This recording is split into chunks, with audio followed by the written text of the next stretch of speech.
Hello, my name is George Johnston, and this is my fellow coworker, Carol Anderson, and Olivia York, and this is Channel 5 News. In this broadcast, we will be recapping the last 10 years, In order, we will be showing clips from the past. starting with 1930. The country is still reeling from the devastating shock of last year's market crash. More and more people are still losing jobs to this day.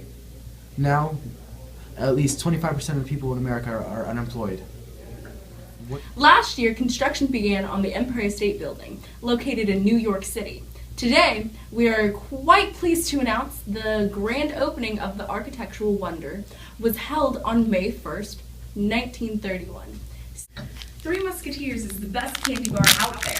It's creamy and delicious, and it will satisfy all your needs.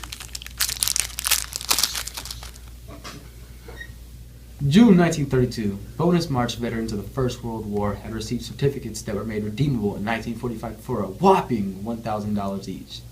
However, most of these men had lost their jobs in the early Great Depression and need that money now. Bonus marchers, who are supposedly 15,000 strong, marched to the Capitol to demand to be paid earlier. While waiting for a reply, the marchers built a shantytown in Anacostia Flats. The Senate has refused the bonus marchers' demands. Dejected, most leave. Many, however, stay behind since they have nowhere else to go. On June 28th, the police began clearing away these demonstrators. Hoover even ordered his army to come and help clear away the protesters. This is outrageous. This is not how our war veterans are supposed to be treated. I predict Hoover will not be re-elected for next term.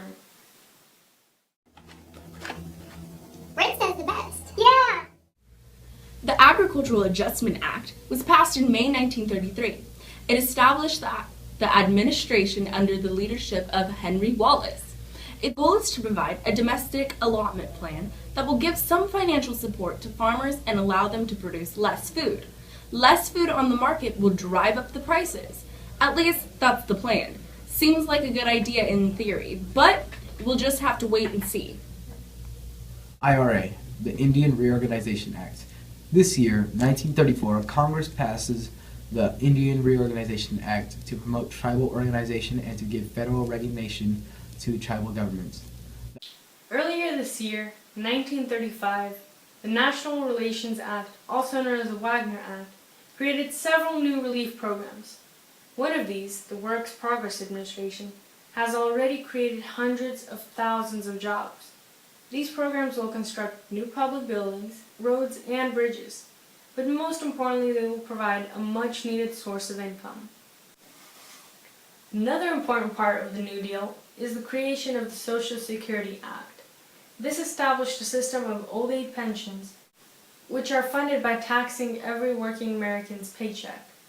It also created unemployment insurance to provide a temporary financial cushion to give the unemployed time to find another job without extra stress. In addition, it created welfare benefits for qualified persons, such as the blind or disabled. What a relief for thousands of people during these hard times. As the summer 1936 Berlin Olympics are coming to a close, we would like to honor one American representative in particular. Jesse Owens won 4 Olympic gold medals at this year's Games. He won the 100-meter dash, the long jump, the 200-meter dash, and the meter relay. Although German officials denounced Owens, most German fans treated him as a hero. Hello, my name is George Johnston, and I am here at the 1936 Olympics here in Germany. I am speaking to Jesse Owens, who has just finished his 4th race and has just won 4 gold medals for the United States. Jesse, how did it feel winning 4 gold medals? Well, it felt great, I was able to represent my country, and we were able to beat all the other countries out there, especially Germany, because I know they were a top competitor, and I'm glad to be here. That is perfect, sir. Thank you. Now, how did it feel with all the racism towards you?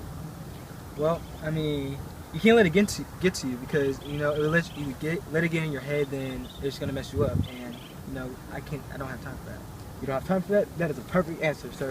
Thank you for your time. Thank you. Back to you, Olivia. Snow White and the Seven Dwarfs is the first full-length animated film. It costed roughly $1.5 million to produce. Snow White premiered at the Carthay Circle Theater on December 21st, 1937, followed by a nationwide release on February 4th, 1938, and with international earnings of $8 million during its initial release. My name is Olivia York, and we are at Hooverville Live. Hello, sir. What's your name? Hello, ma'am. My name is Walter Green. How old are you, Walter? I'm 13. And why are you living on the streets, Walter? I'm on the streets because I left my home so I can go find a job to support my family. And have you found one? No, not quite. Not quite. What's the struggle living on the streets? The struggle is a struggle for the food. It's a struggle for shelter and to stay warm at the cold nights. And this is the same story that I've heard from hundreds and thousands of young hobos living on the streets in these times. On October 30th, Orson Welles broadcasted his adaptation of H.G. Wells' War of the Worlds. His adaptation proved to be so realistic that it led to nationwide panic. Many listeners actually thought the aliens have landed in New Jersey. Rest assured, folks, there are no aliens that landed anywhere on the premises of America. Aliens do not seem to be an imminent threat to the world. However, war might be.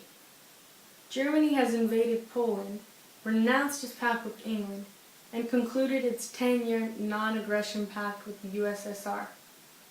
As of now, Roosevelt has submitted a $1,319 million defense budget. The USA is neutral.